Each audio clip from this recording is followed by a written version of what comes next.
নমস্কার বন্ধুরা, ঝর্ণা ঝুমা কিচেনে সবাইকে স্বাগত। যারা মূলো খেতে ভালোবাসেন না তারা এইভাবে মূলোটা রেসিপিটা আপনারা তৈরি করে নিতে পারেন। গরম গরম ভাত আর ডালের সাথে কিন্তু খুবই জমে যাবে। আর দেখেন কতটা ক্রিসপি হয়েছে, দেখতেই পাচ্ছেন। দেখেন আরামসে আপনারা এটা বানিয়ে কিন্তু খেতে পারেন। সকালবেলা চায়ের সাথে কফির সাথে কিন্তু খুব জমে যাবে। আর এই রেসিপিটা যদি আপনি বানিয়ে কাউকে খেতে দেন, সে কিন্তু কিছুতেই বুঝতে পারবে না যে এটা মূলো দিয়ে তৈরি করেছেন। তা দেখেন এখানে দুটো সাদা মূলো নিয়ে নিয়েছি, আর আপনারা চাইলে লাল মূলো দিয়েও তৈরি করতে পারেন। এখন আমি মূলোগুলো খোসা ছাড়িয়ে নেব। ভালো করে খোসা ছাড়িয়ে নিতে হবে মূলোর।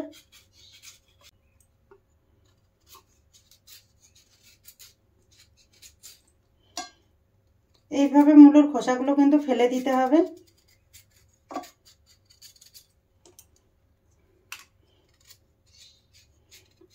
আপনারা চাইলে পিলার দিয়েও ছুলে নিতে পারেন এইভাবে। দেখেন মূলাগুলোর খোসা ছাড়িয়ে নিয়ে নিয়েছি আমি। এখন এইগুলো আমি গ্রেট করে নেব। এখানে একটা গ্রেটার নিয়েছি, আর আমি দেখেন গ্রেটারটা বড় সাইজের নিয়েছি। গ্রেট করে নেব মূলগুলো।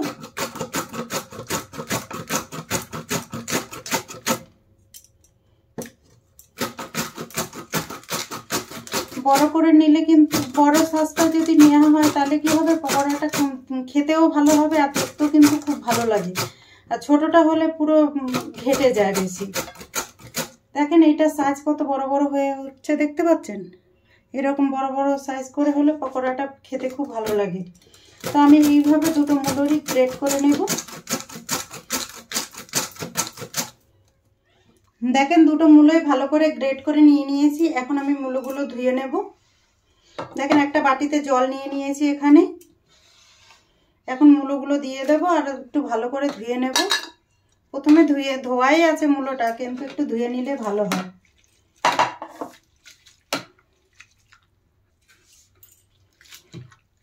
এখন ধুয়ে রাখা মূলগুলো ভালো করে জল চিপে চিপে নিয়ে নেব প্লেটে।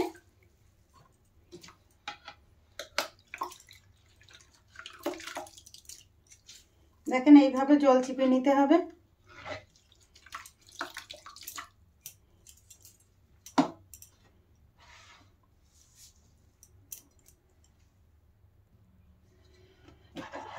এখন আমি ধুয়ে রাখা মূলগুলো বাটিতে নিয়ে নেব।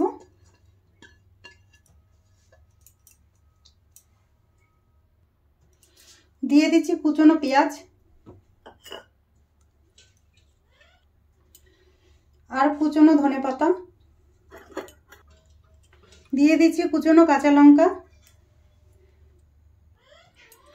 টেস্ট হিসাবে নুন দিয়ে দিচ্ছি। মূলোতে একটু কম নুন দেওয়ার চেষ্টা করবেন, কারণ মূলোতে একটু নুনটা ভাব থাকে। হলুদ গুঁড়ো, কালো জিরে, আর দিয়ে দিচ্ছি 1 চামচ মতো পোস্ত। পোস্তর জায়গায় আপনারা তিলটাও ব্যবহার করতে পারেন, সাদা তিল। টেস্ট হিসাবে চিনি দিয়ে দিচ্ছি। দিয়ে দিচ্ছি বেসন, 2 চামচ বেসন দিয়েছি আমি। দিয়ে দিচ্ছি চালের গুঁড়ো, 2 চামচ চালের গুঁড়ো দিয়েছি। সমান পরিমাণে দুটোই দিয়েছি, আপনারা চাইলে এখানে কর্নফ্লাওয়ারটাও দিতে পারেন। এখন আমি ভালো করে হাত দিয়ে মেখে নেব। আর এখানে কিন্তু জল দেওয়ার দরকার নেই, মূলো থেকে অলরেডি নুন দিলেই কিন্তু জল বেরিয়ে যায়, তো আর আলাদা করে জল দেওয়ার দরকার নেই। ভালো করে হাত দিয়ে মিশিয়ে নিতে হবে কিন্তু। দেখতে পাচ্ছেন এখনই একটা নরম নরম ভাব হয়ে গেছে কিন্তু। দেখেন ভালো করে মেখে নিয়েছি। এখন আমি পকোড়াগুলো ভেজে নেব।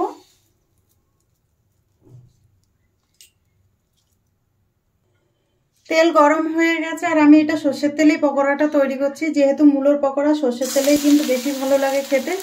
তো এখন পকোড়াগুলো আমি তেলে ছেড়ে দিচ্ছি।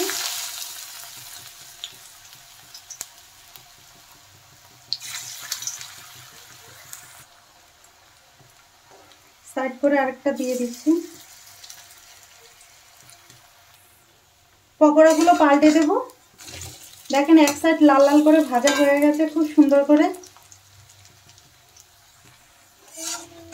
দেখেন পকোড়াগুলো ভাজা হয়ে গেছে, এখন তুলে নিচ্ছি আমি।